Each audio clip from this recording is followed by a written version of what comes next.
Minister بن گئے you turn کرتے کرتے، اور اب پرائم منسٹرشپ کھو رہے ہیں آپ یو ٹرن کرتے کرتے، کیونکہ آپ نے کسی بھی اپنے اتحادی کے ساتھ جو معاہدے تھے وہ پورے نہیں کیے، وعدے پورے نہیں کیے.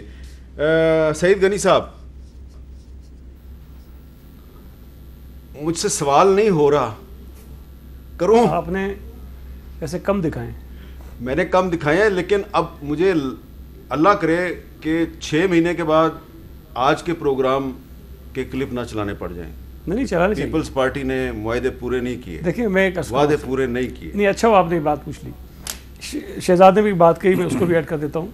شہزاد نے تو بہت لطیف پیرائے میں بات جو آپ نے کہا میں کر دیتا ہوں. دیکھیں ایک تو اس میں تو کوئی ڈینائل نہیں ہے ہماری طرف سے کہ ماضی میں کچھ چیزیں ہوئیں جو شاید اچھے انداز میں اس کو پورا نہیں کیا گیا. ٹھیک ہے، کچھ ایشوز ہوں گے ان کی طرف سے، کچھ ہماری طرف سے.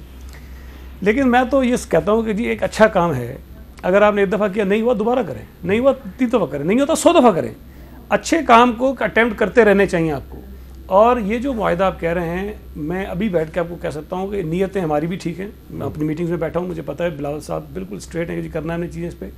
لیکن اس میں پرابلم کہیں نہ کہیں ہو سکتا ہے آئیں، لیکن اس میں یہ بالکل نہیں ہوگا کہ جی ہم کوئی ایک چیز بھی نہ کریں یا ہم کرنا نہیں چاہتے ہوں گے. لڑیں گے تو نہیں آپ؟ نہیں، پہلی تو دیکھو، میں نے پہلی بات جو میر صاحب کہی ہے نا، میں دوبارہ دہرا رہا ہوں کہ حکومت میں ساتھ آتے ہیں نہیں آتے ہیں، کچھ ہوتا ہے نہیں ہوتا ہے، ایک انڈرسٹینڈنگ ہے جس پہ یہ بھی قائم رہیں گے، اور مجھے امید ہم بھی رہیں گے کہ لانگ ٹرم ورکنگ ریلیشن شپ ہونی چاہیے، رابطے ہونے چاہیے، بات چیت ہونی چاہیے، بیٹھ کے مسئلے کو حل کرنے کی کوشش کرنی چاہیے.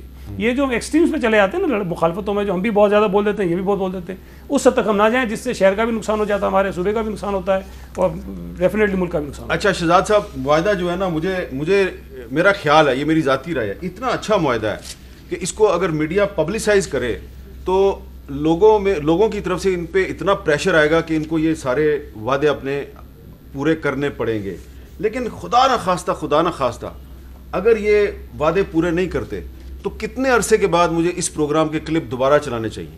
دیکھیں ویسے تو میرا اندازہ یہ ہے کہ ووٹ آف نو کانفیڈنس پہ اگر وسیم اختر صاحب کی جماعت ساتھ نہ دے رہی ہوتی تو شاید یہ 2-4 دن بعد ڈسکشن بھی نہ ہوتی. یہ میرا اندازہ ہے.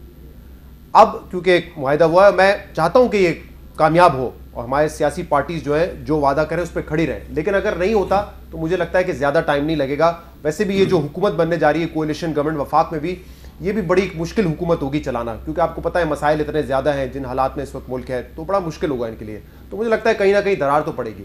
لیکن دیکھیں 2-3 مثالیں لے لینا آپ. چارٹر آف ڈیموکریسی کتنا بڑا معاہدہ تھا، 2 پارٹیز کے درمیان ہوا، لیکن باقی پارٹیز بھی اون کرتی ہیں. اب یہاں پہ تو public accounts committee leader of the opposition کے پاس ہے. ذرا پوچھیں وسیم اختر صاحب سے اور سعید غنی صاحب سے کہ کتنے سال سے لیڈر آف دی اپوزیشن کے پاس سندھ اسمبلی میں پبلک اکاؤنٹس کمیٹی نہیں ہے.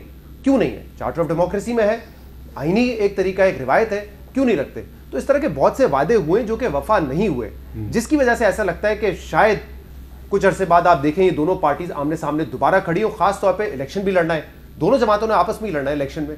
پیپلز پارٹی آہستہ آہستہ کراچی میں کہتے ہیں ہم گین کر رہے ہیں، ہم نے دیکھا بھی یہ رزلٹ، ابھی دیکھا آپ نے وہ سیٹ پہ جہاں پہ مفتیٰ اسماعیل صاحب کو ہرایا انہوں نے.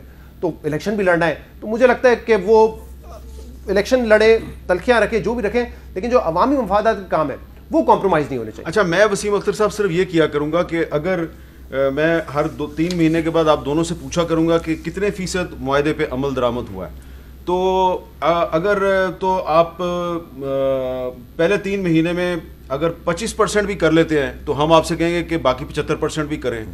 پھر ہم 6 مہینے بعد کہیں گے کہ آپ نے 50% کیا کہ نہیں کیا.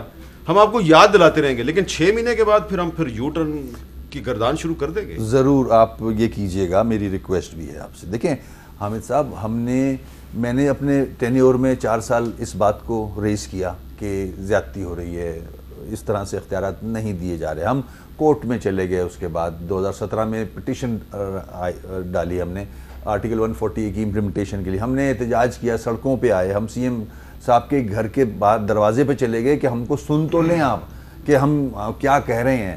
خیر وہ بھی ختم ہو گیا، اپرچونٹی ملی، کورٹ نے ڈیسیشن دے دیا.